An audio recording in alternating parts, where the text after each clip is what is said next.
언제나 우리를 위로하시고 회복하시는 주님을 온 마음 다해서 고백하시겠습니다.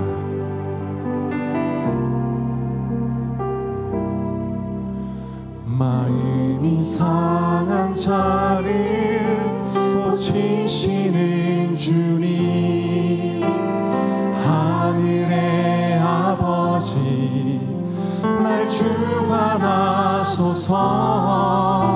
주의 길로 인도하사 자유케 하소서. 새 일을 행하사 불쾌 하소서. 마음이 상한 자를 고치시는 주님, 하늘의 아버지 날 주관하소서. 주의 길로 인도하사 자유케 하소서. 새 일을 행하사 불쾌 하소서.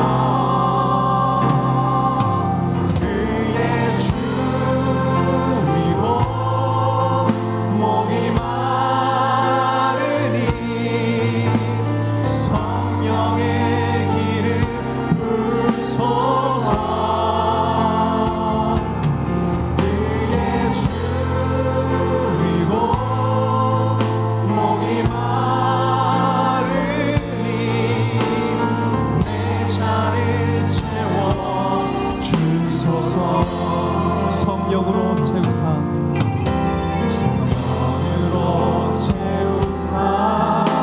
주보게 하소서. 주의 임재 속에 은혜 알게 하소서. 주 뜻대로 살아가리 세상 끝날까지.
함께 서두신경으로 우리 믿음을 하나님 앞에 고백합니다.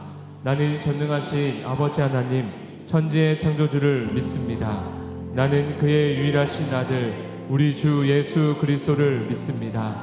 그는 성령으로 잉태되어 동정녀 마리아에게서 나시고 본디오 빌라도에게 고난을 받아 십자가에 못 박혀 죽으시고 장사된 지 사흘 만에 죽은 자 가운데서 다시 살아나셨으며 하늘에 오르시어 전능하신 아버지 하나님 우편에 앉아 계시다가 거기로부터 살아있는 자와 죽은 자를 심판하러 오십니다. 나는 성령을 믿으며 거룩한 공교회와 성도의 교제와 죄를 용서받는 것과 몸의 부활과 영생을 믿습니다. 아멘. 지난 한 주간의 삶을 돌아보시면서 다 함께 침묵으로 회개하시며 기도하시겠습니다.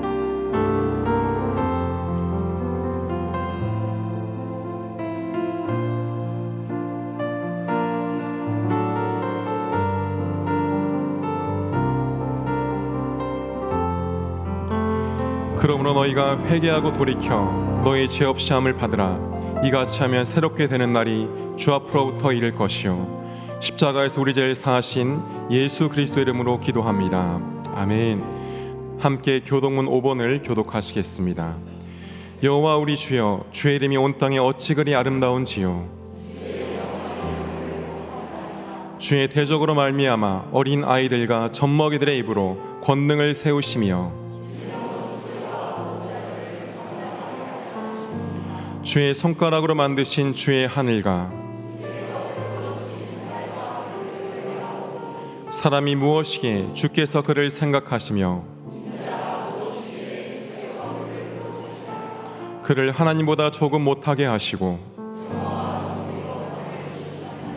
주의 손으로 만드신 것을 다스리게 하시고 만물을 그의 발 아래에 두셨으니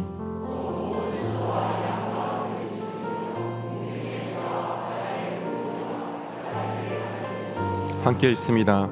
여호와 우리 주여, 주의 이름이 온 땅에 어찌 그리 아름다운지요. 아멘. 자리에 앉으시겠습니다.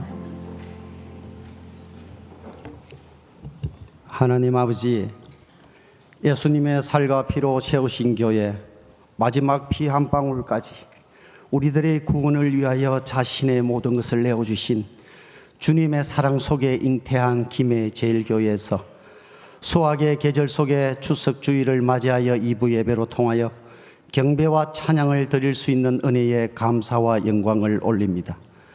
하나님 아버지께서 김해제일교회에 세워주신 저희들의 담임 목사님을 위해 기도드립니다. 김해제일교회를 향하신 시대적 사명을 잘 감당할 수 있는 담임 목사님 되게 하여 주시옵소서.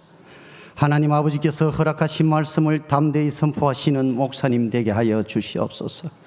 제가 책망받고 악이 책망받는 그리스도의 피의 복음이 선포되어 우리의 삶이 거룩한 삶으로 변화되는 하나님의 입술로 허락하여 주시옵소서. 우리들의 약한 자아가 찔림받고 우리들의 양심이 찔림받고 가슴을 치며 회개하며 새로운 삶으로 거듭나게 하는 생명의 말씀이 선포되는 주님의 입이 되는 우리 목사님 되게 하여 주시옵소서. 하나님 아버지, 오늘 조국교회를 위하여 주님께 간절한 기도를 올립니다. 조국교회의 모든 성도님들이 현재 조국교회의 서나미처럼 밀려오는 악의 실체들을 볼 수 있는 눈과 들을 수 있는 귀와 깨달을 수 있는 마음을 허락하여 주님께서 피로 세우신 이 교회들을 지켜내는 힘을 부어 주시옵소서. 하나님 아버지, 거대한 정치적 국가적 권력이 만들어온 악법들을 17년 동안 막아온 우리 조국교회, 이번 2024년 7월 18일 대법원 판결로 인하여 동성혼이 사실혼으로 인정되는 헌법을 무시한 판결이 나오게 되었습니다. 차별금지법이 통과되고 동성애법이 통과된 서유럽의 교회들, 기독교 국가였던 영국교회, 독일교회, 미국교회, 캐나다 교회들이 가슴을 치며 후회하며 가슴의 고통의 시간을 보내고 있습니다. 하나님, 차별금지법이 통과된 영국교회 교회 출석률이 1%이며 독일교회가 1.3%가 되었습니다. 하나님의 정의와 공의가 선포되지 못하는 교회가 하나님 아버지 불쌍히 여겨 주시옵소서. 이런 결과는 교회의 침묵이었다고 합니다. 교회가 침묵하면 엄난히 인권이 되는 시대가 왔습니다. 하나님 아버지, 이런 위기를 알고 지금까지 샤온 조국교회의 그리스도의 군사들로 통하여 모든 교단이 이제 연합하여 이 악법을 막아내는 10월 27일 차별금지법 반대 연합예배를 서울에서 드리게 하심에 감사드립니다. 서울의 대형교회와 각 도시의 중소형 교회들이 연합하여 부르짖는 기도가 하나님의 종전에 상달되기를 원합니다. 200만 연합예배로 통하여 부르짖는 기도가 사단들과 그 수하의 악의 세력들이 두려워 떨게 하여 주시옵소서. 모든 목사님의 입을 막는 악법, 우리들의 자녀들, 손자, 손녀들이 공부하는 공교육의 모든 교육기관에 학교에 엄난한 이세벨 교육 산당이 세워지고 있는 악법, 하나님 아버지를 남성명사라서 아버지라고 부를 수 없게 하는 악법, 하나님 아버지를 모욕하고 대적하는 이 악법을 만들어내고 있는 악한 정치인들이 수치와 낭패와 부끄러움을 당하게 하여 주시옵소서. 저들의 악한 깨와 계획을 허탄하게 하여 주시옵소서. 하나님, 우리 조국교회에 거룩하게 살려는 우리 주님의 하나님의 백성들이 비느하스의 거룩한 분노와 다윗의 거룩한 분노로 주님의 도우심을 받아 조국교회를 지켜내게 하여 주시옵소서. 하나님 아버지, 오늘 하나님 아버지께 올려드리기 위하여 준비하신 글로리아 찬양의 찬양을 연락하여 주시오며 순서로 통하여 예배 속에 하나님만이 영광을 받으시기를 원하오며 우리 주 예수 그리스도 이름으로 기도드리옵나이다. 아멘.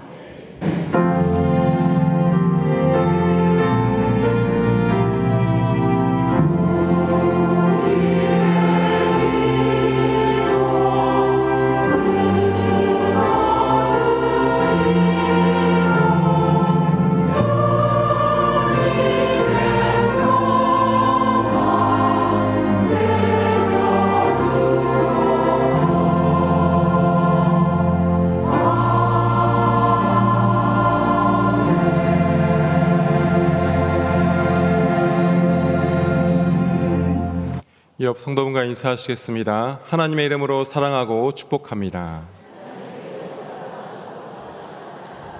추석 명절 관련 광고입니다.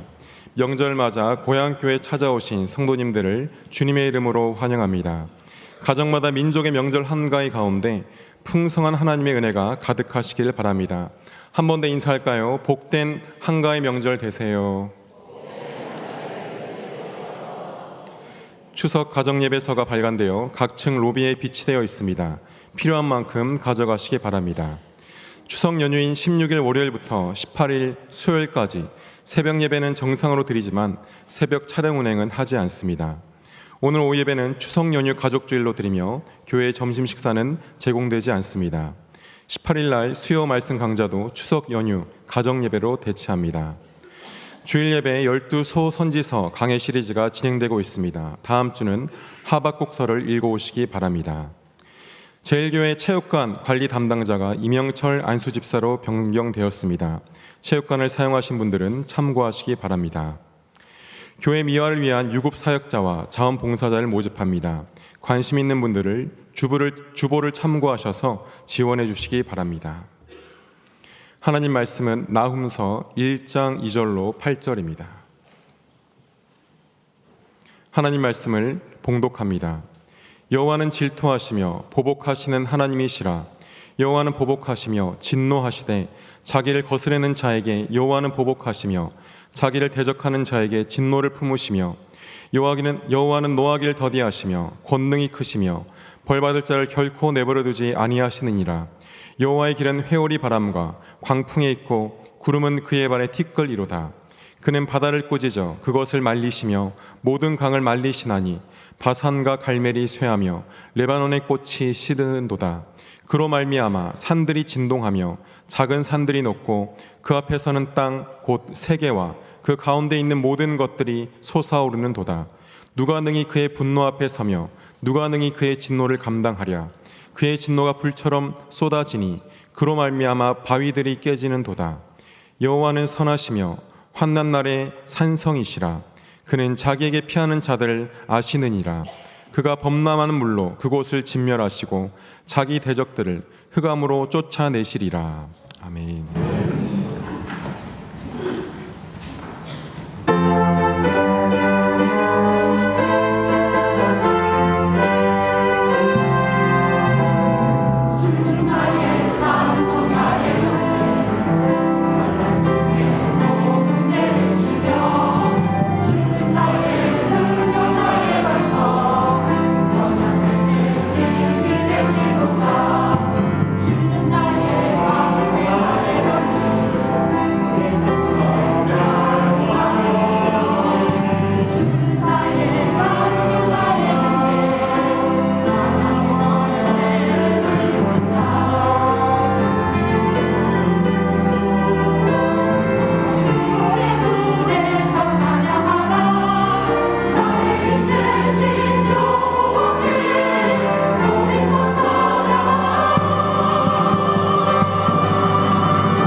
민족의 명절 한가위를 맞습니다. 이번 한 주간 여러분 복된 명절들 쇠시고 가족들 또 우리의 사랑이 필요한 분들을 넉넉히 살피며 보내시다가 다시 뵙겠습니다.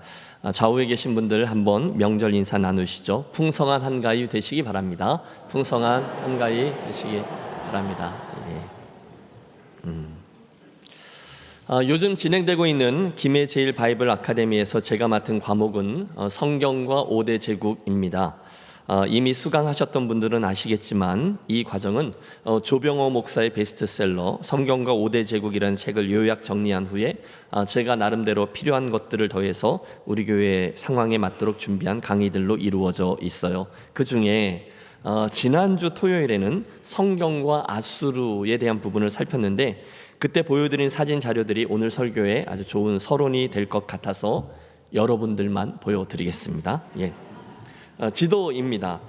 수천 년 전부터 존재해왔던 아시리아 제국은 강력한 그 군사력을 동원해서 당시에 전 세계를 호령하던, 특별히 상아시아를 호령하던 강대국이었습니다. 지도가 나와야 되는데요. 오늘은 그 옛 지도 저 부분이 요즘은 중동의 그 이라크 땅이고요. 그 다음 지도는 그걸 조금 더 확대한 이라크의 북쪽에 있는 지역입니다. 옛날도 그렇고 오늘도 그렇고 그 지역의 중심 도시는 성경에 나오는 모슬인데요. 거기가 이제 니느웨 땅이죠. 바로 그 위쪽에 알퀴시라는 조그만 도시가 하나 있습니다. 지난번 IS 전쟁 때 그 알퀴시라는 도시에서만 10만 명에 이르는 그리스도인들이 추방을 당했다라는 뉴스가 나왔던 동네죠. 솔직히 그 당시 저는 그 뉴스를 접할 때 제 귀를 의심했습니다. 무슨 무슬림으로 가득 차 있는 그 이라크 땅에 그리스도인들이 그렇게나 많아? 뭔가 잘못된 거 아니야? 라고 말입니다. 그런데 나중에 알게 되었어요. 오래전에 우리가 지난번에 요나를 살피고 이번에 나훔을 살피는데요. 그들이 하나님의 말씀을 선포했던 곳, 물론 중간에 회개도 했다가 다시 심판도 당하고 했다가 몇천 년이 더 지나서 예수님이 이 땅에 오시고 교회가 세워진 후에 네스토리안 성도들이 그곳을 지나 복음을 전달했고요. 이후에 그곳에 남겨져 있는 동방전교회 정교회의 흔적이 지금까지 남아서 현재 이라크 땅에 있는 1% 인구 정도가 예수를 믿는 신앙생활을 하고 있다, 이렇게 전해집니다. 그들이 누구일까요? 여러분, 성경 역사의 아이러니인데요. 그렇게 이스라엘 못 살게 굴었던 옛 아수르 사람들의 후손, 그리고 강 건너 갈대아인, 즉 바벨론 사람들의 후손들입니다. 그들이 오늘 예수를 믿고 있다는 거예요. 제가 그곳에 선교여행을 갔다가 방문했을 때에는 모슬, 옛 니느웨 땅, 거기는 너무 아랍 세력 때문에 위험해서 못 들어가고요. 그 뒤에 동그라미 쳤던 알퀴시라는 동네로 들어가서 높은 산 위에 자리한 성 호르미즈 수도원이라는 곳을 방문했어요. 그리고 그 산 꼭대기에서 저 아래 펼쳐져 있던 모슬 평야와 모슬 땅, 즉 니느웨 땅을 바라보며 잠시 망중안에 빠지기도 했죠. 여러분, 양쪽의 산 사이로 한 20km 정도 저 앞에 펼쳐있던 모슬 땅, 그 니느웨가 보이는 곳에 섰을 때에 케이시 선교사님의 설명이 이어졌습니다. 요나서 4장의 배경이 바로 이 산이었을 것이라고요. 그 평야 사방의 산은 여기밖에 없었거든요. 분명히 요나가 여기 서서 저 앞에 있는 니느웨 성에 임할 하나님의 심판을 기다리고 있었을 것이다 라는 거죠. 그리고 본인도 바로 그 자리에서 그 땅을 향한 하나님의 부르심을 입게 되었습니다 라는 감동적인 고백이 있었어요. 여러분, 몇 주 전 요나서에서 살폈듯이 하나님은 주전 8세기경 요나를 통한 심판 메시지를 듣고 죄에서 돌이킨 그 12만 명의 아수르 사람들을 용서해 주셨습니다. 그래서 요나서가 끝날 때 우리는 하나님 감사합니다, 하나님 참 선하십니다, 그분을 찬양하죠. 맞아요. 니느웨가 용서받고 하나님의 심판을 면했어요. 문제야 요나를 빼놓고는 모두가 행복했습니다. 그런데 그때로부터 약 150년이 지나면서 니느웨 사람들이 또다시 정신을 못 차리고 악행을 저지르기 시작합니다. 본 설교 중에 더 말씀을 드리겠지만 끔찍한 일들을 행하고 또 행합니다. 그 모습을 보면서 자연히 우리 질문하지 않을 수 없죠. 아니, 어떻게 그럴 수 있는가? 하나님 도대체 뭘 하고 계시는가?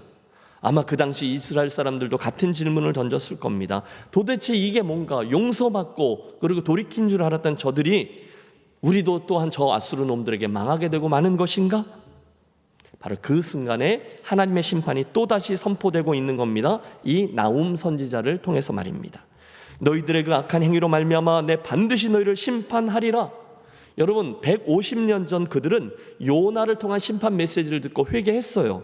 하지만 이번에는 그러지 않았고요. 결국 그 심판 예언은 현실이 되고 말죠. 오랜 세월 동안 상아시아의 주인으로 군림하던 아수르 제국은 한순간 멸망에 이르고 하나님의 심판 예언 그대로 그 땅 위에 범람한 홍수로 모든 흔적들이 역사 속에 완전히 파묻혀 사라집니다. 자그마치 2000년 동안, 그래서 19세기죠. 1846년 영국의 고고학자인 레이어드가 그 니느웨의 유적을 땅속 깊은 곳에서 발견할 때까지 말입니다. 문자 그대로 완전한 멸망이 그 땅에 임했어요. 그리고 바로 그 순간, 역설이죠. 그 아수르를 향했던 하나님의 그 심판 메시지는 위기 가운데 처해 있던 저 이스라엘 백성들에게 큰 위로의 메시지로 들려왔다는 거예요. 그래서 나온 제목이죠. 한번 해보시죠. 나훔, 하나님의 위로를 선포한 선지자. 나훔, 하나님의 위로를 선포한 선지자. 예. 흥미로운 사진들이 몇 장 더 있습니다. 앞서 말씀드린 그 산에서 내려오던 길에 그 케이시 선교사님이 목사님 한 군데 더 보셔야 돼요 하면서 데려갔던 데가 있는데 동네 한 가운데였어요. 빨간 지붕 아래 여기저기 거의 폐허가 되어 있던 집이 하나 나왔는데 그 밖에 문도 다 잠겨 있고 오가는 사람도 없고 분위기가 조금 이상했어요. 솔직히는 좀 겁이 났죠. 순간 거기 낯선 외국 사람들 몇 명, 저희입니다. 왔다 갔다 하니까 누군가 나와서 이렇게 문을 열어주는데 거기가 어디냐? 바로 그 나훔 선지자의 묘라고 하더군요. 그러니까 우리 동네에는 김수로 왕릉이 있듯이 저기에 저 나훔 선지자의 묘가 있는 거죠. 옛날에 아수르 군대가 유대 땅을 그 이스라엘 땅을 침공했을 때 많은 이들을 포로로 잡아갔는데 그때 나훔이 끌려갔을 것이고 거기서 저가 예언하다가 그곳에서 생을 마감했을 것이다 라고 주장하는 학자들이 꽤 있답니다. 물론 그 알퀴시 동네 외에도 나훔이 사역했을 곳으로 여겨지는 곳이 그 동네에 그 지역에 3군데 정도가 더 회자되고 있고요. 다 나훔 선지자의 무덤 후보지라고 이야기하네요. 어쨌든 저에게는 굉장히 귀한 경험이었습니다. 자, 우선 오늘의 말씀을 대하면서 여러분, 그러므로 나훔서는 요나서 후편이구나 이렇게 이해하시면 무리가 없을 듯 싶어요. 나훔에 대해서는 알려진 게 거의 없습니다. 그저 그 이름의 뜻이 여호와께서 위로하셨다라는 것 정도죠. 당시 그 아수르 제국은 오랜 세월 동안 상아시아의 맹주로 자리 잡아 왔습니다. 그들은요, 농사나 무역이 아니라 전쟁과 약탈을 통해서 부강해지는 길을 택했어요. 자연히 침략하고 죽이고 빼앗는 일을 반복했죠. 그러니 그 주변에 있던 모든 나라들이 아수르의 말발굽 아래 신음하고 또 짓밟히게 되었습니다. 여러분, 역사 속에 아수르 사람들의 잔악함을 널리 알려져 있어요. 그들은요, 피정복지에 있는 사람들을 산채로 때려 죽이고 자기들의 신 아셀에게 인신제물로 드리긴가 하면 토막난 시신들을 짐승의 먹이로 던져 죽이는 무자비한 사람들이었어요. 정복당한 나라의 왕자들은 자기 아버지 왕의 목을 잘라서 목에 걸어야 했고요. 왕후 또한 남편의 머리를 가지고 잔치를 해야 했대요. 심지어 기록에 의하면 그들은 사람들의 머리를 가지고 피라미드를 쌓기도 했고 사람의 가죽을 벗겨 기둥에 씌우기도 했답니다. 그럼 별로 안 놀라시는데 정말 악하고 끔찍하고 패역한 사람들, 주변에 있던 모든 사람들이 그 나라 때문에 신음했습니다. 아니, 이스라엘도 예외가 아니었어요. 바로 그때 나훔 선지자를 통한 그 백성들을 향한 심판이 선포되고 있는 거죠. 나는 진노하며 보복하는 여호와로 너희들의 악행을 반드시 심판할 것이다. 주간에 나훔서를 읽어 오셨으리라 믿습니다. 본서는요, 3개의 큰 대지로 나뉘어져 있는데 앞쪽에는 니느웨를 향한 하나님의 진노가 나와요. 두 번째는 니느웨, 그 아수르가 곧 멸망할 것이란 예언에 이어서 예언이고요. 그리고 세 번째가 그들이 결국 멸망할 수밖에 없었던 이유들이 나옵니다. 결국 영원한 영광과 권세를 누릴 것 같았던 대제국 아수르, 나훔 선지자의 예언대로 주전 612년경 저 밑에서 발흥한 신웅 바빌로니아 제국의 멸망을 당하여 역사의 뒤안길로 사라지게 되죠. 그 수도 니느웨는 결국 폐허로 변하게 되었어요. 자, 이상이 나훔서에 대한 배경 설명이라면 이번 시리즈 설교를 이끄는 질문이죠. 그날, 지금으로부터 2500년도 더 훨씬 전이죠. 그날 그 이스라엘 백성들과 아수르 백성들에게 선포된 예언의 말씀이 특별히 그 강포했던 아수르 사람들에게 선포된 하나님 심판의 메시지는 오늘 이곳에서 믿음의 길을 가고 있는 저와 여러분에게 어떤 의미로 들려지고 있습니까? 오늘도 본서의 세 가지 드러난 중심 주제들을 붙들고 씨름하되 특별히 그 메시지들이 보여주는 하나님에 대한 세 가지 성품들 거기에 집중하며 은혜를 나누어 보겠습니다. 몇 가지요? 세 가지입니다. 가장 먼저 우리가 나훔서에서 발견하는 하나님의 성품이죠. 그것은 진노하시는 하나님이에요. 한번 해보실까요? 진노하시는 하나님, 진노하시는 하나님. 예, 뜻밖이죠. 보통 하나님에 대해서 우리가 이야기할 때는 어떤 성품을 얘기하죠? 예, 사랑, 은혜, 그렇죠? 자비 등등의 성품을 이야기하는데 본서는 시작하자마자 하나님의 진노를 이야기한다는 거예요. 1장 1절은 아예 니느웨에 대한 경고라고 표문을 엽니다. 2절은 여호와는 질투하시며 보복하시는 하나님이시라 선언하고요. 이후에 나훔서는 내내 그 아수르 니느웨를 향한 하나님의 진노를 극렬히 표하세요. 그들이 비록 강하고 많을지라도 반드시 멸절을 당하리니 그가 없어지리라. 이제 내게 지은 그의 멍에를 내가 깨뜨리고 내 결박을 끊으리라. 2장으로 넘어가면 더욱 강력한 말씀이 선포됩니다. 만군의 여호와의 말씀에 내가 내 제적이 되어 그들의 대적이 된다는 거예요. 하나님이 내 병거들을 불살라 연기가 되게 하고 내 젊은 사자들을 칼로 멸할 것이며 내가 또 내 노력한 것을 땅에서 끊으리니 내 파견자의 목소리가 다시는 들리지 아니하리라 하셨느니라. 뭐죠? 하나님이 지금 그 땅을 바라보며 그 아수르 사람들에게 진노를 바라고 계신다는 거예요. 맞아요. 그분은 진노하시는 하나님이십니다. 여러분 잘 생각해 보십시오. 만일 이 세상에 하나님의 진노가 없다면, 그래서 그 죄에 대한 하나님의 심판이 없다면 오늘 우리가 그렇게 강조하며 외치는 저 십자가의 대속, 용서, 구원의 은총은 전혀 필요 없는 것이 되고 말 거예요. 그렇죠? 먼저 하나님의 공의 그리고 그로 인한 그분의 진노를 볼 수 있어야 자연히 거기에서 이어지는 그분의 사랑과 용서가 의미를 갖게 되는 거죠. 예를 들어 보시죠. 여러분 우리 모두가 사랑하는 요한복음 3장 16절 말씀이 있습니다. 하나님이 세상을 이처럼 사랑하사 독생자를 주셨으니. 너무 귀한 말씀 아닙니까? 그런데 하나님이 어째서 독생자를 주면서까지 우리를 사랑하셨나요? 그 이유가 뒤에 나오는 거죠. 이는 저를 믿는 자마다 멸망치 않고 영생을 얻게 하려 하심이니라. 아멘. 하나님의 사랑 이야기잖아요. 독생자를 주신 이유가 뭐예요? 우리를 멸망치 않게 하려고. 거기 있습니다. 거기 우리가 왜 멸망을 얘기합니까? 죄 때문이라는 거예요. 그 죄에 대한 하나님의 진노 때문에 우리는 멸망할 수밖에 없었고, 그래서 하나님의 사랑이 따라오는 거죠. 독생자를 주신 이야기가 설명이 되는 거예요. 정리하면 죄에 대한 하나님의 진노가 있어야 그분의 구원과 용서가 따라오는 거죠. 함께 기억하겠습니다. 그러므로 하나님의 이 진노와 하나님의 사랑은 복음의 양면인 거죠. 갈보리 십자가에서 피를 흘리시는 예수님을 볼 때, 그러므로 우리는 하나님의 사랑만 보고 눈물을 흘려서는 아니 되는 거예요. 왜 그곳에 그 십자가가 있어야 하는지 하나님의 공의와 진노도 보셔야 되는 거죠. 십자가는 물론 우리를 향한 하나님의 사랑이 얼마나 큰 건지를 보여줘요. 그런데 동시에 십자가는 우리들의 죄가 얼마나 하나님 앞에 끔찍한 것인지, 얼마나 어마어마한 하나님의 진노를 가져다 주는 것인지도 또한 보여주고 있습니다. 그런 의미로 저는 오늘 이 나훔서의 말씀이 혹시 하나님의 사랑을 값싼 은혜로 여기는 현대인들에게 꼭 필요한 말씀이라고 확신합니다.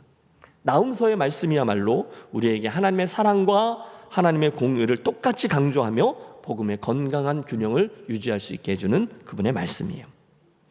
그런데 여러분, 이어서 나오는 나훔의 이야기는 우리 하나님이 그 진노하시는 하나님이심은 맞는데 그분의 진노하심에는 한 가지 특이점이 있다라고 설명합니다. 그게 뭐냐? 바로 뒤에 나오죠. 노하기를 더디하시는 하나님이라는 표현이에요. 여러분 잘 들어보세요. 우리 하나님은요 분명히 진노하시는 하나님, 심판하시는 하나님이세요. 그런데 동시에 그분은 노하기를 더디하시는 하나님이고 즉시 심판하지 않으시는 하나님이고 인내하시는 하나님이라는 것입니다. 할렐루야. 여러분 이것의 의미를 잘 추적하셔야 돼요. 우리 하나님은 죄에 대해서 진노하시는 하나님이에요. 그렇지만 노하기는 더디하시는 하나님이다 라는 사실로 인해서 감사하는 저와 여러분이 되시기를 바랍니다. 가만히 묵상해 보세요. 여호와 하나님은 노하기를 더디하신다. 이게 얼마나 큰 은혜인지 모릅니다. 여러분 만약에 그분이 저에게 즉결 심판을 내리시는 노하기를 급히 하시는 분이다 라면 저는 아마 이 자리에 이렇게 있을 수 없을 거예요. 그분이 봐주시고 노하기를 더디하시기 때문에 오늘 제가 이러고 있는 거죠. 우리가 믿음의 길을 걷다 보면 쉽게 답하지 못할 만한 질문들을 만나죠. 그 중에 가장 많은 사람들이 던지는 질문이 하나님은 정말로 선하신가? 라는 질문, 즉 신정론에 관한 겁니다. 여러분 대답해 보세요. 우리 하나님은 선하신가요? 정말로 선하신가요? 그런데 왜 세상에는 이렇게 이어지는 이야기들 말입니다. 요즘 이스라엘과 그 하마스 그 전쟁으로 인해서 얼마나 많은 이들이 전쟁의 희생자들이 되고 있나요? 여러분, 인질들은 물론이거니와 폭탄이 떨어지는 병원 건물, 심지어 학교 건물까지 너무도 많은 사람들이 죄 없이 죽임을 당하고 희생자들이 되고 있어요. 우크라이나와 러시아 그 사이에 일어난 일은 언젠가 시리아에서, 여러분 몇 년 전 얘기잖아요. 내전이 일어나서 수많은 사람들이 난민이 될 때 끔찍한 이야기들, 아이들이 막 바닷가에서 발견되어지고 시신으로 말입니다. 저는 아직도 기억해요. 내전을 피해서 몰래 국경을 넘던 난민들 70명이 그 트럭 안에서 질식사해서 시신으로 발견된 그런 모습도 기억합니다. 정말 피도 눈물도 없는 인간 말종들의 악행이 오늘도 지구촌 곳곳에 버젓이 벌어지고 있어요. 이유는 하나죠. 이익입니다. 자기들의 이익을 위해, 자기의 욕심 때문에 다른 이들의 생명을 담보로 하면서 엄청난 갑질과 황포가 계속되고 있는 거죠. 개인들 사이에도, 다 사회 계층 사이에도, 또 나라와 민족들 사이에도 끝이 없습니다. 여러분 그 전쟁을 설명해 보세요. 설명도 안 됩니다. 그래서 우리는 참다 하늘을 향해서 하나님께 소리를 지르는 거죠. 하나님 어떻게 저렇게 악한 일들을 허용하십니까? 도대체 하나님 살아계시다면 어떻게 저렇게 나쁜 놈들을 그냥 내버려 두시냔 말이에요. 다 없애버리셔야죠. 하나님은 진노하시는 하나님이시라면서요. 여러분 어떻게 생각하세요? 하나님이 왜 그들의 악을 그대로 허용하고 내버려 두시죠? 왜 하나님이 이 세상에 그렇게 나쁜 놈들이 여전히 활개치도록 내버려 두십니까? 이유는 하나예요. 우리 하나님은 그런 악한 이들까지도 혹시나 회개할 수 있도록 기회를 주시는, 노하기를 더디하시는 하나님이시기 때문이에요. 틀림없습니다. 오늘 하나님이 당장 저와 여러분 그리고 그들의 죄에 진노로 심판하지 않으시는 이유는 하나뿐이에요. 베드로후서에 나옵니다. 주의 약속은 어떤 이들이 더디다고 생각하는 것 같이 더딘 것이 아니라 오직 주께서는 너희를 대하여 오래 참으사, 이유는 이겁니다. 아무도 멸망하지 아니하고 다 회개하기에 이르기를 원하시느니라. 여러분 분명히 심판은 있어요. 하나님은 저와 여러분의 죄악을 그냥 넘어가지 않아요. 틀림없이 진노하며 심판하시는 하나님 맞아요. 그런데 동시에 하나님은 당신의 진노를 더디 바라시며 인내하시는 하나님이기도 하다는 거죠. 그래서 오늘도 세상에는 악한 이들이 여전히 숨을 쉬고 살아있는 겁니다. 그분의 긍휼하심 때문에. 그러나 여러분 여기서 끝나면 많은 문제가 발생하죠. 아니요, 그게 이야기의 끝이 아니에요. 그 다음에 하나를 더 기억해야 됩니다. 그것은 분명 우리 하나님은 진노하시는 하나님이시고 동시에 노하기를 더디하시는 하나님이시긴 하지만, 이건 맞지만 만일 그 악한 이들이 끝까지 회개하지 않으면 당신은 그를 반드시 심판하고 반드시 그 죄값을 치르게 하시는 분이라는 거죠. 나훔서의 메시지가 바로 그 얘기를 하고 있는 겁니다. 물론 역사 속의 니느웨, 그 아수르 사람들은 지금 거의 다 사라졌습니다. 하지만 오늘도 세상에는 여전히 악한 자들, 그런 니느웨 사람 같은 이들이 가득해요. 그때 여러분 기억하겠습니다. 비록 하나님의 진노는 오늘도 더디 나타나지만 그들은 반드시 하나님의 심판대 앞에 서게 될 것을 말입니다. 왜요? 그분은 진노하시는 하나님이시기 때문입니다.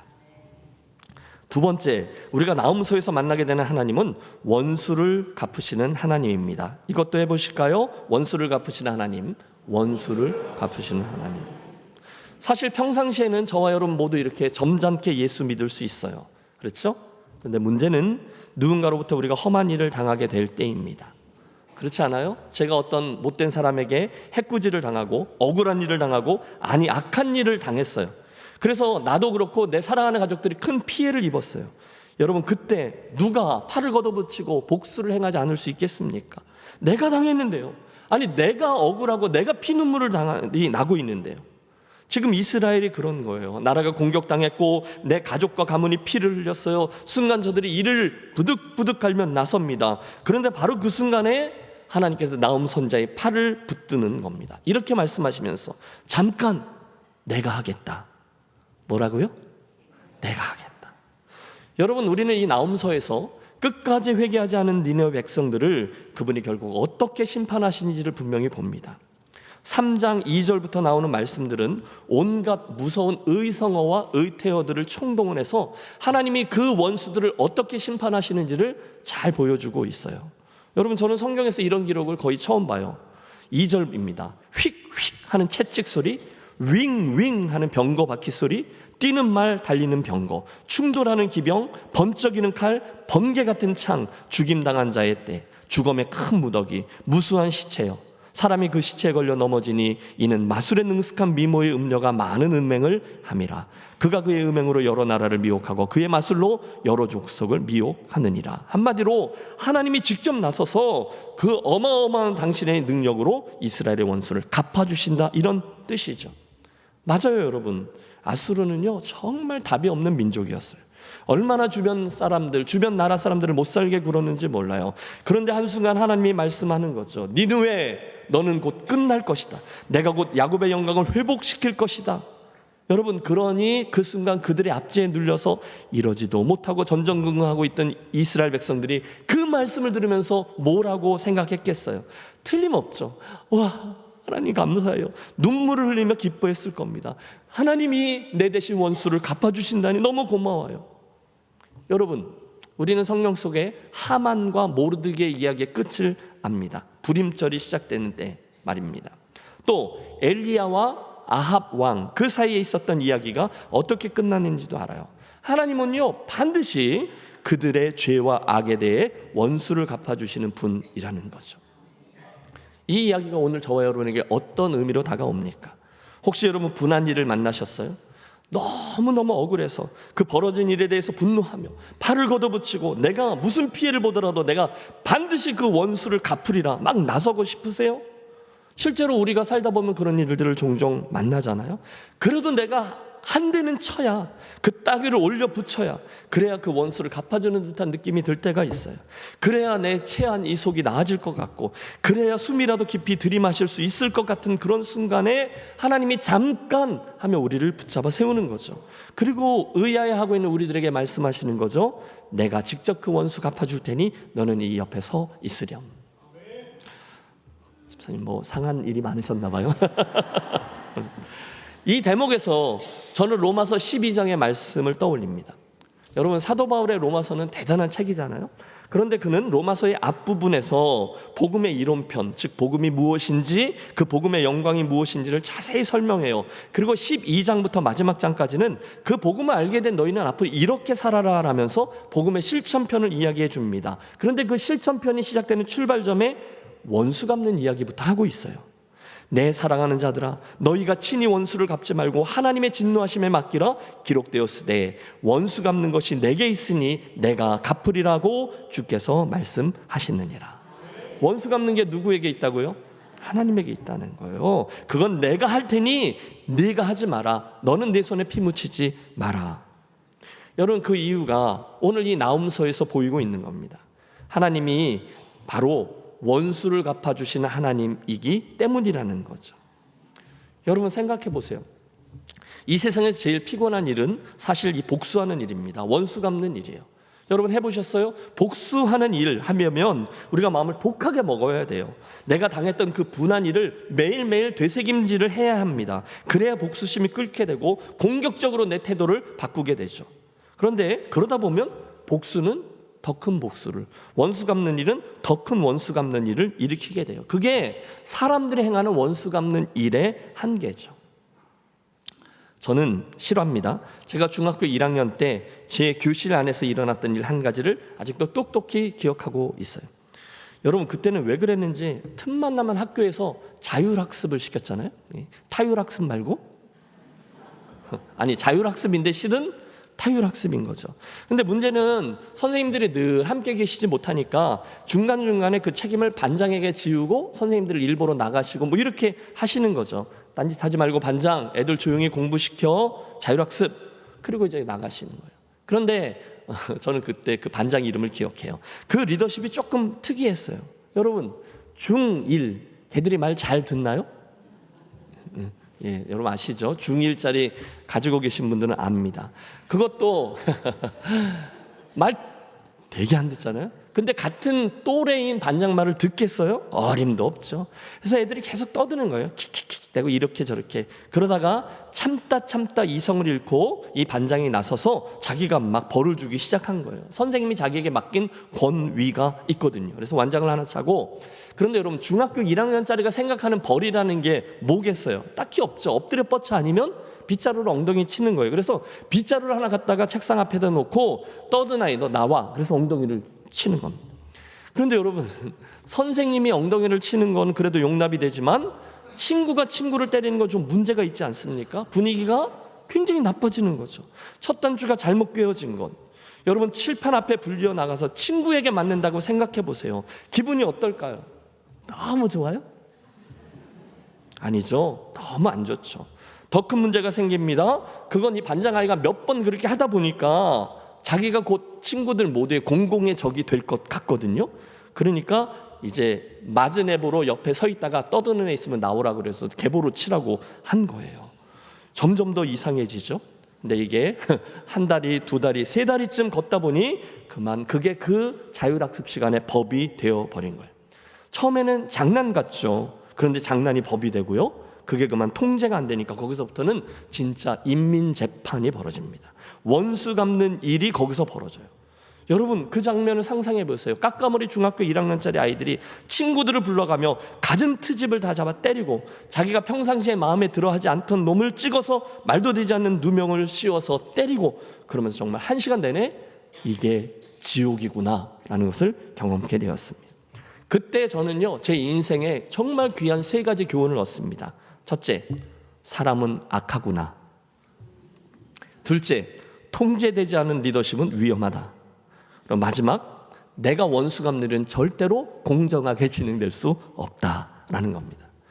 하나님이 정확히 그래서 우리들에게 원수 갚지 마라 이렇게 말씀하시고 대신 나에게 맡기라라고 말씀하신 거죠. 창세기 4장에 보면 가인이 아벨을 쳐 죽였을 때 하나님이 가인의 이마에 표를 주십니다. 그 뜻은 누구도 가인에게 손대지 말라는 거죠. 가인을 심판하고 손대는 것은 내가 할 일이니 너희 사람이 사람에게 손대기 시작하면 문제가 커진다는 것을 인정하라는 거예요. 맞아요, 여러분. 우리는 원수를 공정하게 심판할 능력이 없어요. 정확한 심판, 계산이 정확한 뒤탈 없는 깨끗한 심판, 아무도 그 심판에 대해서 이의를 제기할 수 없는 심판은 오직 하나님 그분만이 하실 수 있는 줄로 믿습니다. 그래서 하나님이 원수 갚는 일은 내일이라고 하시는 거예요. 어찌 보면 그래서 우리가 복수를 하겠다고 나서는 것은 하나님의 일을, 그 하나님의 자리를 넘보는 불신앙의 일이라는 거죠. 함께 기억하겠습니다. 심판하는 일, 복수하는 일은 하나님을 믿는 사람이 하는 일이 아닌 거죠. 우리는 이 세상을 공정하게 심판하실 분이 하나님 한 분뿐이심을 압니다. 누구도 그 일을 대신할 수 없어요. 그래서 하나님이 말씀하시는 거죠. 얘야, 악역은 내가 하겠다. 너는 다만 그 원수를 위해서 기도하고 축복해라. 와, 혹시 오늘 마음속에 미워하는 그런 사람 있으세요? 그걸 누가 원하겠어요? 하지만 혹시 그런 사람이 있다면 여러분 이 시간 그분을 하나님께 이름 써서 올려드리시기를 바랍니다. 여러분이 뭐 하려고 그러지 마시고 오히려 그분을 위해서 기도하세요. 저가 오리를 가자 하면 예수님 말씀처럼 심리를 가지고 오른 뺨을 치면 왼쪽 뺨을 내놓으세요. 그리함으로 내가 숯불을 그 머리에 쌓아 놓으리라. 로마서 12장에 나오는 관용구거든요. 숯불을 머리에 쌓으면 어떻게 돼요? 뜨거우니까 얼굴이 멀게진다는 유명한 관용구예요. 그를 부끄럽게 만든다 이런 뜻입니다. 다윗이 시편 23편에서 주께서 원수의 목전에서 내게 상을 베푸시고 라는 표현을 해요. 하나님이 내 원수를 망하게 하는 가장 좋은 방법, 통쾌한 복수 방법은 원수 앞에서 나를 높이시는 거라는 거죠.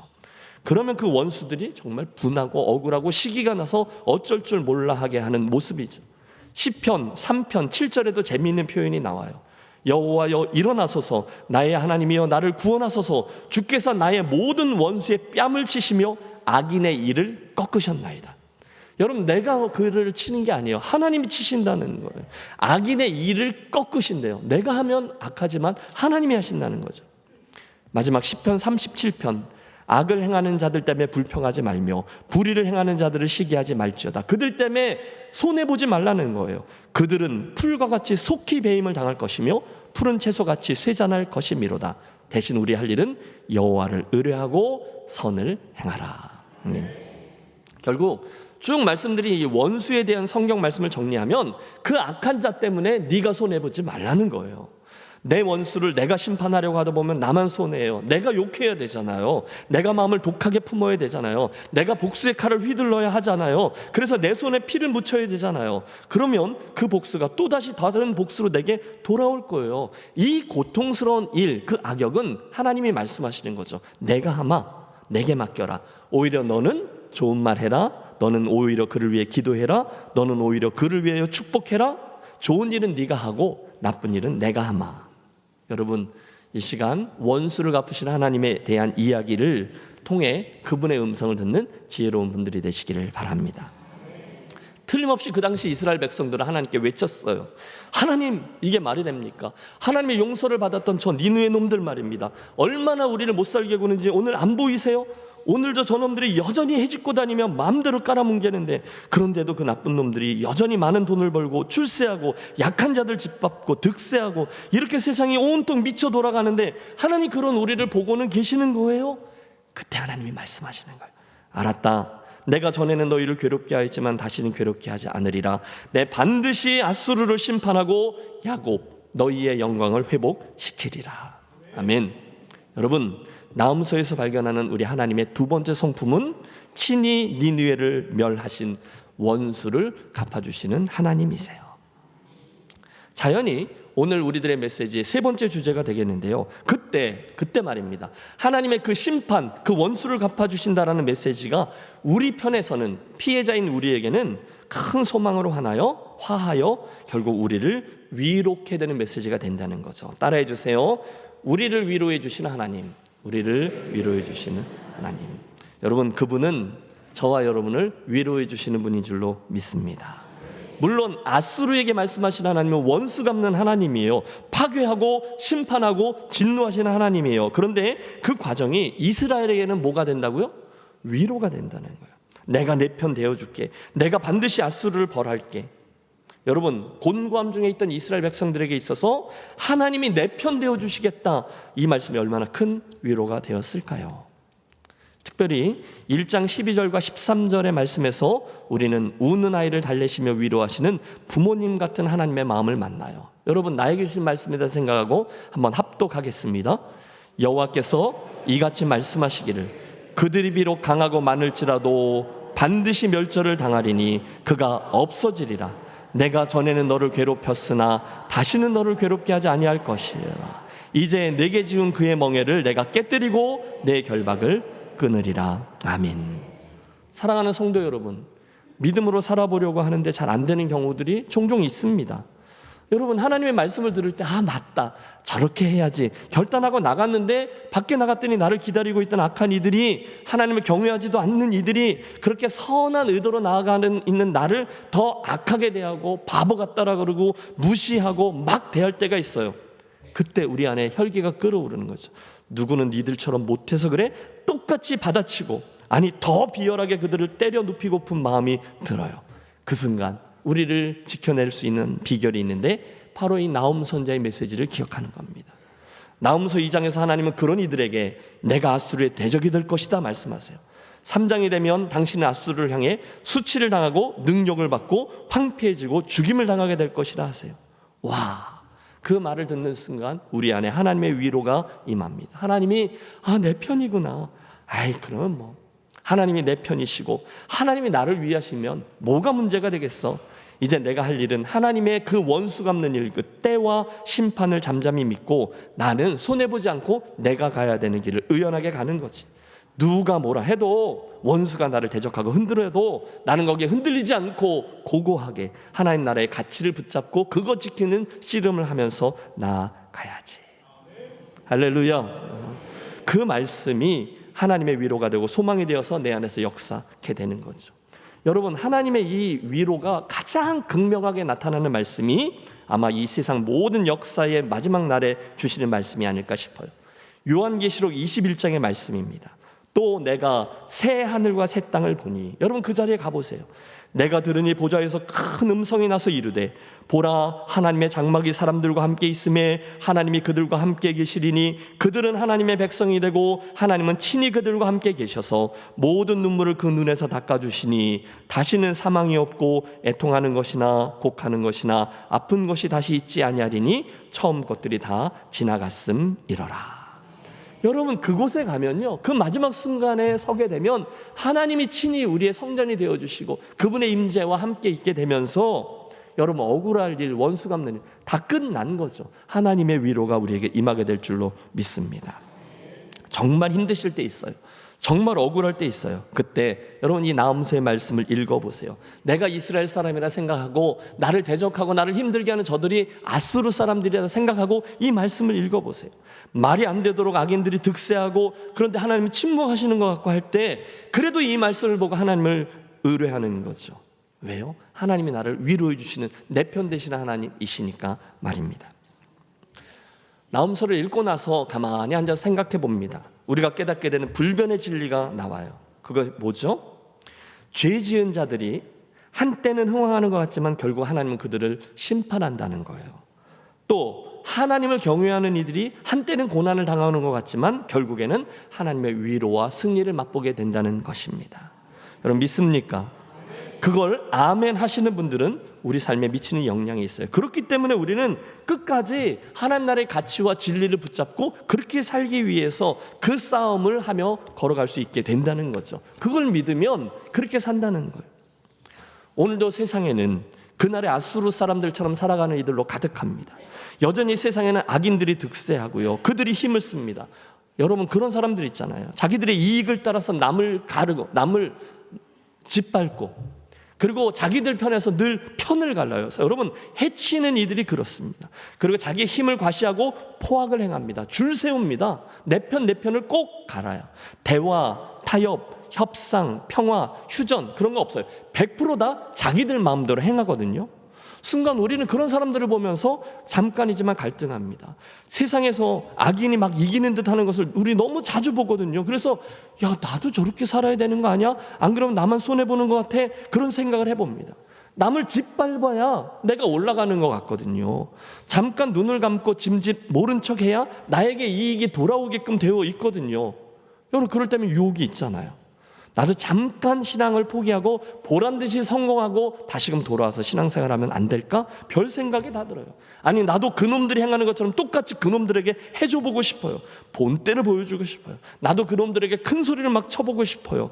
그런데 바로 그 순간에 하나님의 나라와 그분의 말씀하시는 진리와 가치를 보게 되는 거죠. 그러면 정신을 차리는 거예요. 아 그게 진짜가 아니지, 그게 영원히 계속되는 게 아니지, 그 방식과 그 가치가 맞는 게 아니지. 사랑하는 성도 여러분, 함께 기억하겠습니다. 우리의 하나님은 공의의 하나님이신 줄로 믿습니다. 그러므로 여러분 아무리 그들이 이렇다 저렇다 해도 그렇게 악한 일을 행하는 자들 가까이 가지 마세요. 아무리 그 사람들이 가진 게 많아도, 아무리 그들의 권세가 대단한 것처럼 보이더라도, 그래서 그들이 폼나는 것 같고 나랑 좀 다른 수준의 삶을 사는 것 같아도 시편에 나오죠. 그 악인의 꾀, 그 죄인의 자리, 그 오만한 자의 자리로 가지 않으셔야만 합니다. 왜요? 거기가 아수르이기 때문이에요. 왜요? 거기가 니느웨 사람들의 자리이기 때문이에요. 그러므로 여러분 다시 반복해요. 그곳이 아무리 괜찮아 보이고 아무리 화려해 보이고 아무리 힘 있어 보이고 그 옆에 가 있어야 뭔가 떡고물이 떨어질 것처럼 보인다 할지라도 사랑하는 성도 여러분 절대로 그리로 향하여 가지 마십시오. 에이 하나님이 심판하신다고?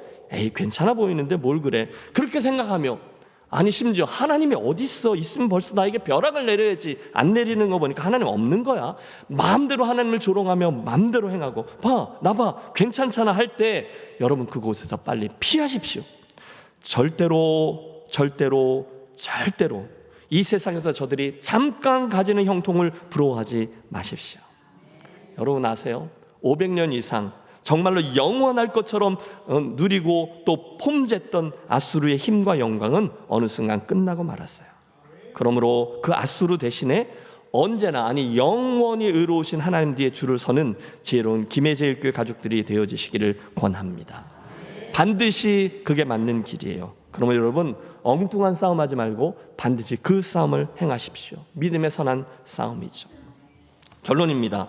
오늘 우리는 나움 선자를 통해서 하나님 그분에 대해서 세 가지를 알게 되었어요. 첫째, 우리 하나님은 진노하시는 하나님이세요. 물론 그분은 노하기를 더디하시지만 회개하지 않는 이들은 반드시 심판하시는 하나님이세요. 그러므로 그 하나님의 인내를 여러분 악용하지 마시고 빨리빨리 죄를 회개하며 그분 앞에서 인생길을 걸어가도록 하겠습니다. 둘째, 우리 하나님의 성품이 나오죠. 그분은 누구를 무엇을 대신 갚아주세요? 우리의 원수를 갚아주시는 분입니다. 당신은 사랑하는 당신의 백성들에게 원수 갚는 일, 끔찍한 일은 내가 할 테니 내가 그 악역할 테니 너는 하나님의 사람다움을 가지고 살아가라 말씀하시죠. 세 번째, 우리 하나님의 성품, 하나님은 우리를 뭐 해주신다고요? 위로해 주시는 하나님이라는 거예요. 그분은 결국 여러분 인생의 마지막 장면에 가보세요. 원수들을 낮추시고 벌하시며 우리 편이 되어주심으로 우리를 위로해 주시는 좋으신 하나님이십니다. 그러므로 혹시 오늘 죄 중에 계십니까?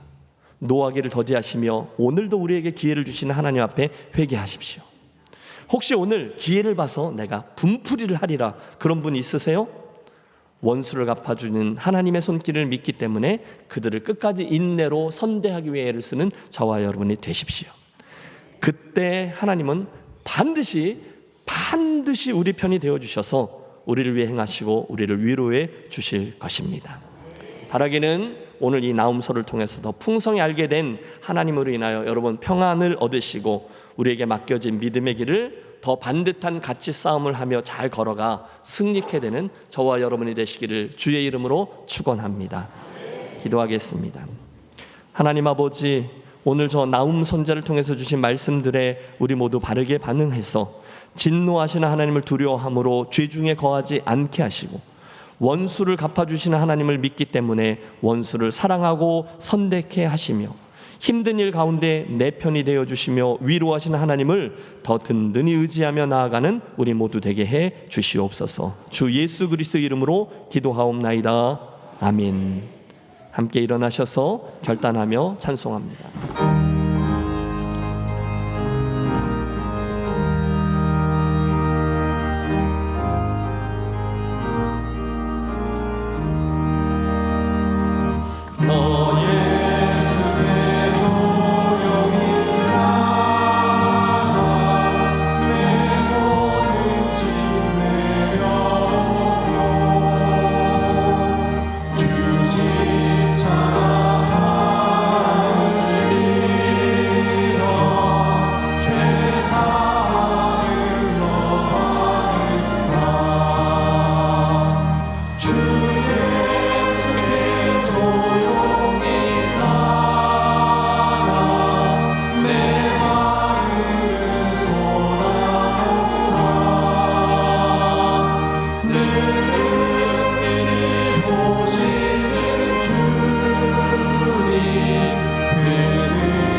하나님 아버지, 험한 세상 살다가 이 아침 주님의 그 위로를 구하며 주께로 나아왔습니다. 쉽지 않은 세상에서 믿음의 씨름을 잘 감당해왔던 우리 교우들을 아버지 기억하시고, 각박한 삶의 현실 속에 혹시나 생겨난 상처와 아픔과 피해와 눌림 등등이 아버지께서 내 편이 되어주신다, 원수를 갚아주신다라는 위로의 말씀을 통해 위로받고 치유되고 새 힘을 가지고 나아가는 이 아침만 되게 해 주시옵소서. 특별히 우리에게 있는 모든 것이 주께서부터 비롯된 것임을 잊지 않고 주께로 되돌려 올려드리는 예물을 주님 받아주시고, 약속하신 하늘과 땅에 풍성한 은혜를 베풀어 주시되 저들 영육간에 필요한 모든 것들을 누르고 흔들어 넘치도록 채워 주시옵소서. 단지 물질뿐이 아니라 주님을 섬길 때 주시는 삶의 모든 영역에 있는 형통함이 그 삶의 모든 장의 현실이 되게 하여 주셔서 주님 때문에 행복하고 주님 주시는 위로 덕에 자리하는 넉넉한 위로 날마다 체험하며 나아가는 우리 되게 해 주시옵소서. 이번 주간 우리 민족의 명절인 추석을 맞습니다. 이리저리로 많은 이동 가운데 있을 성도들을 면려하여 주셔서 안전함 가운데 오가게 하시고, 혹시나 죄 짓는 자리에 끌려가지 아니하고 피할 수 있는 지혜도 주시고, 또 혹시나 하나님 기회를 주시면 가족들과 친지들에게 예수님을 믿으십시오 권면하는 용기를 허락해 주시옵소서. 이제는 우리 주 예수 그리스도의 크신 은혜와 하늘 아버지의 그 크신 사랑하심과 성령 하나님의 감동 감화 위로하심이 오늘 나움 선지자의 말씀을 통해서 하나님의 진노하심과 원수를 갚는 바른 방법과 우리를 위로하시는 하나님에 대해서 더 많이 알게 되어 한층 더 깊은 믿음의 길로 나아가는 사랑하는 김해제일교회 가족들 모두에게, 특별히 이번 한가위의 일정 가운데 영원토록 함께 하시기를 간절히 축원하옵나이다. 아멘.